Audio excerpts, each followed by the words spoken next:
So, imagine sitting in your car late at night. You're scanning the radio dial, and all you hear is static. Yeah, just that awful dead air sound. Right, exactly. You twist the knob looking for a signal, maybe a voice or some music, but it is just pure static. Which is frustrating enough for a 10-minute drive. Right. But now imagine that static lasting not just for a car ride, but for an entire generation. That is a terrifying thought, honestly. It really is. So, welcome to our deep dive. And right up front, we want to send a heartfelt divine blessing for your day and for your week ahead. Yes, absolutely. We're hoping to bring you some clarity today by opening up a genuinely fascinating text. Yeah, we're doing a close examination of chapter 3 of the first book of Samuel. And we are navigating this with the help of insights from both the Holman and NAA study Bibles. And we're really looking at this not just as, an ancient narrative, but as a masterclass in the actual mechanics of listening. Right, and the complexities of mentorship, plus the heavy consequences of passive leadership. So, getting into the setting, it's ancient Israel, and the text describes a time when the word of the Lord was rare. Yeah, visions are infrequent. Exactly. Yeah. That is the generation-long static you were just talking about. But the study notes highlight something really crucial about this silence. It wasn't random, right? No, not at all. It wasn't arbitrary. God was withholding his word because the general corruption of the era had reached this tipping point. So the broadcaster's equipment wasn't broken. Right. The receivers had been intentionally turned off by the very people who were supposed to be listening. Wow. I mean, the nation's conduct just demonstrated they had no actual desire to hear what the divine had to say.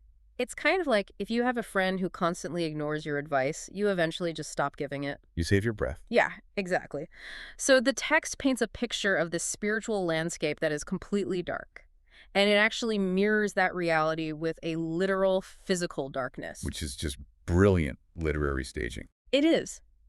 We're told the priest, Eli, is lying down in his usual place, and his eyesight has grown, incredibly dim.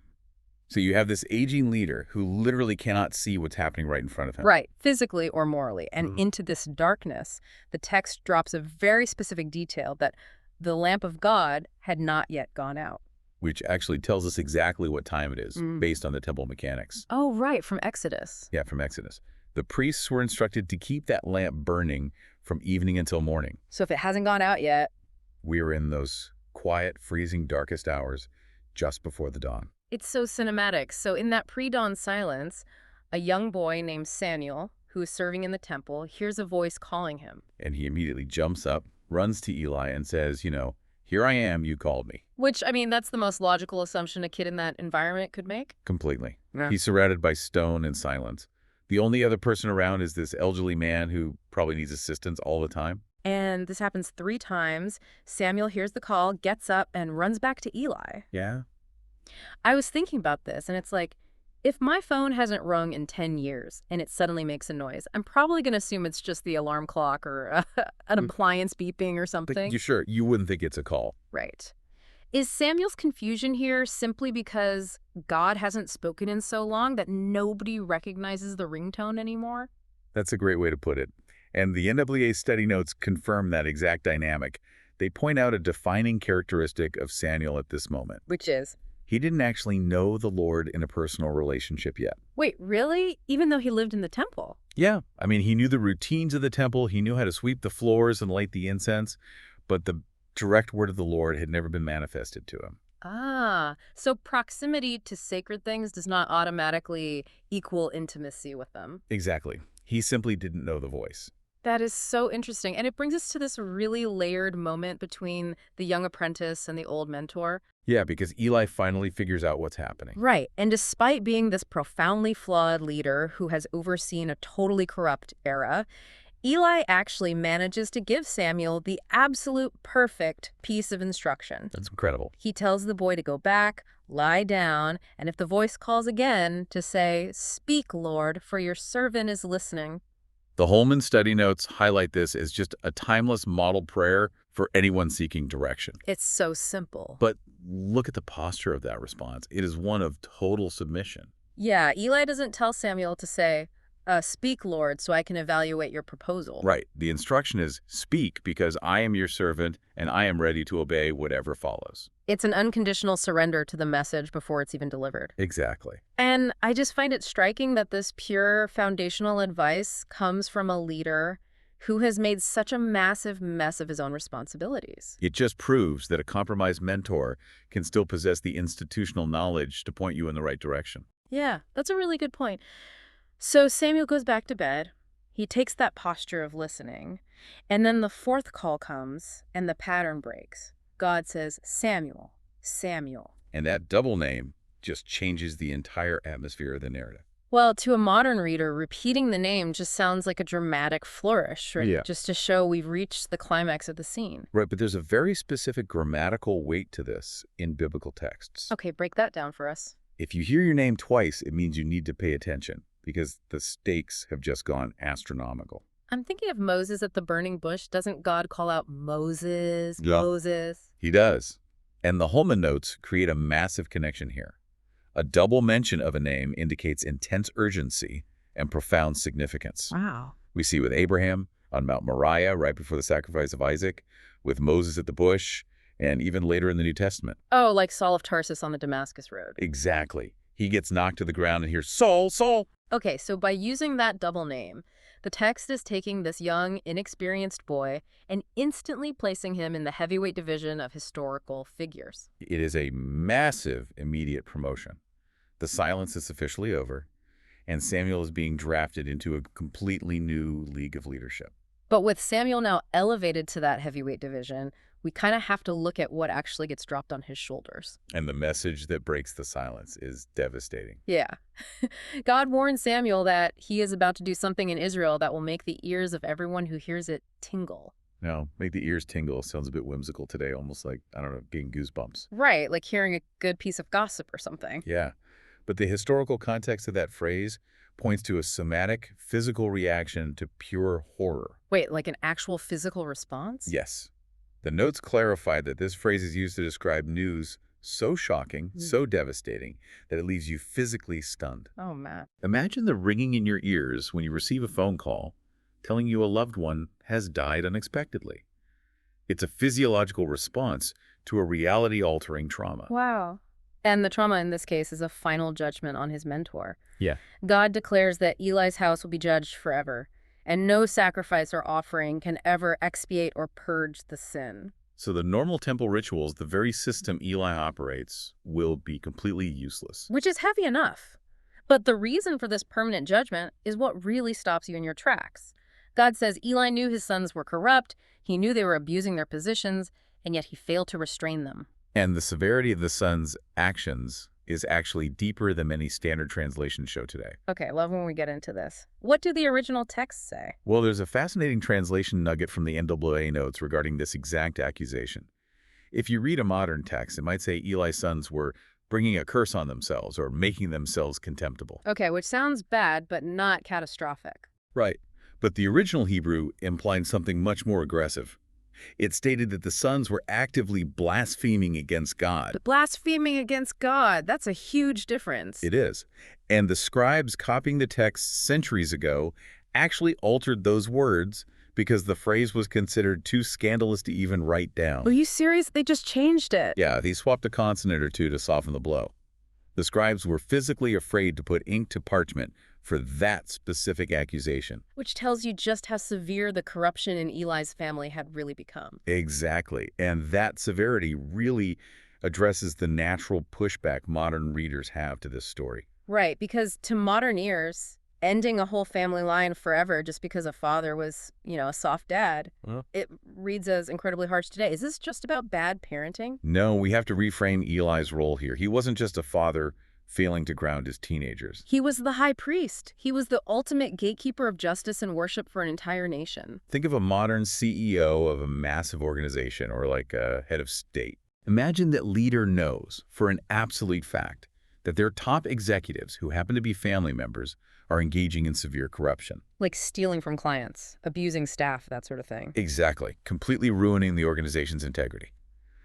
But the CEO looks the other way. Yeah. They might issue a mild warning in private, But they refused to use their actual authority to remove the abusers. They prioritized family comfort and institutional optics over the safety of the people. I see. So passivity becomes complicity. Yes. Eli had the structural power to stop the abuse. He knew it was happening, but he chose conflict avoidance instead of justice. And in the highest levels of leadership, looking the other way is an active endorsement of the corruption. And the cost of that avoidance is total devastation. Eli's inaction allowed the sacred to be defiled, and now, well, the consequences are finally arriving. But Eli's passivity set the trap. Now we have to look at who actually gets caught in it. Poor Samuel. Right. Samuel is lying there in the dark, possessing world-shattering information about the very man who just taught him how to listen for it. The text notes that Samuel lay there until morning and then opened the doors of the house of the Lord. And you can almost feel the dread as he goes about his routine tasks, just terrified to tell Eli the vision. The psychological weight on this kid is immense. And the Holman notes add a crucial layer of context to that dread, don't they? They do. Because Eli wasn't just Samuel's boss. Samuel was a young boy who had been given over to the temple service by his mother. Right. Eli was his protector. In a thoroughly corrupt environment run by Eli's abusive sons, Eli was the only father figure keeping Samuel safe. So delivering a message of absolute doom to your only protector is an impossible burden. It really is. But Eli does not let him hide from it. No, he doesn't. He comes to Samuel and demands the truth, utilizing a very severe, solemn oath formula. He says, "May God do so to you and more also, if you hide anything from me of all that he told you." It's an ancient legal and spiritual bind. Basically putting a curse on Samuel himself if the boy softens the message. Exactly. It forces Samuel's hand. He cannot protect Eli's feelings without bringing destruction on himself. So Samuel tells him everything, every harsh, uncompromising word. And Eli's response to this news is what makes his character so wonderfully complex. It really is surprising. Right. After hearing that his family is doomed and his legacy is destroyed because of his own failures, he simply says, "He is the Lord. Let him do what is good in his eyes." It is a moment of profound, unadorned humility. We spent all this time dissecting his terrible passive leadership, but you really have to admire the tragic beauty of this final response. Definitely. When the consequences of his inaction finally arrive at his doorstep, he doesn't mount a defense. He doesn't blame his kids. He doesn't make excuses about how hard his job was. He entirely accepts divine accountability. And that kind of accountability is so rare. He recognizes the absolute sovereignty of the message and the messenger. Yeah. And this specific interaction cements Samuel's new reality. The text tells us that from that day forward, Samuel grew. The Lord was with him. And this is a fantastic phrase. He let none of his words fall to the ground. I love that phrasing. His words had weight. Right. When the text says none of his words fell to the ground, it means everything he prophesied came true. He wasn't speaking empty air anymore. His words landed exactly where they were supposed to. And the fulfillment of his words proved his legitimacy to everyone watching. The chapter concludes by showing us the massive scale of that legitimacy.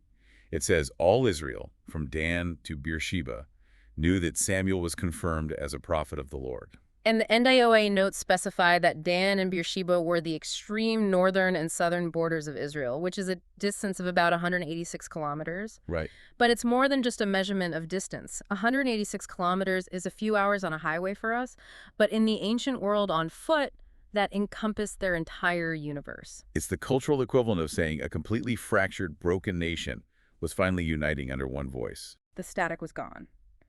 Everyone, everywhere, recognized that the broadcast had resumed. Which brings us full circle to the very first verse. The chapter ends by noting that the Lord continued to appear in Shiloh. The long silence was finally broken.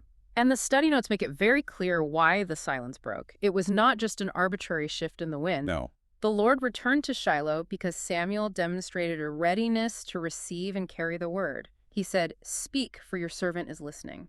And he meant it, even when the words required him to confront his mentor. It's a razor-sharp contrast with the infidelity of Eli's era, where the leaders turned the dial off to protect themselves. Yeah, revelation requires a willing receiver. The truth was available, but it required someone brave enough to carry it into the light of morning, regardless of the personal cost. Which leaves us with a final thought to mull over today. We spent a lot of time discussing the consequences of Eli's silence. But think about the aftermath for Samuel. He breaks the curse, he assumes the mantle, and he reunites a fractured nation. But he is now a leader who started his career by essentially destroying his only father figure. Yeah, that's heavy.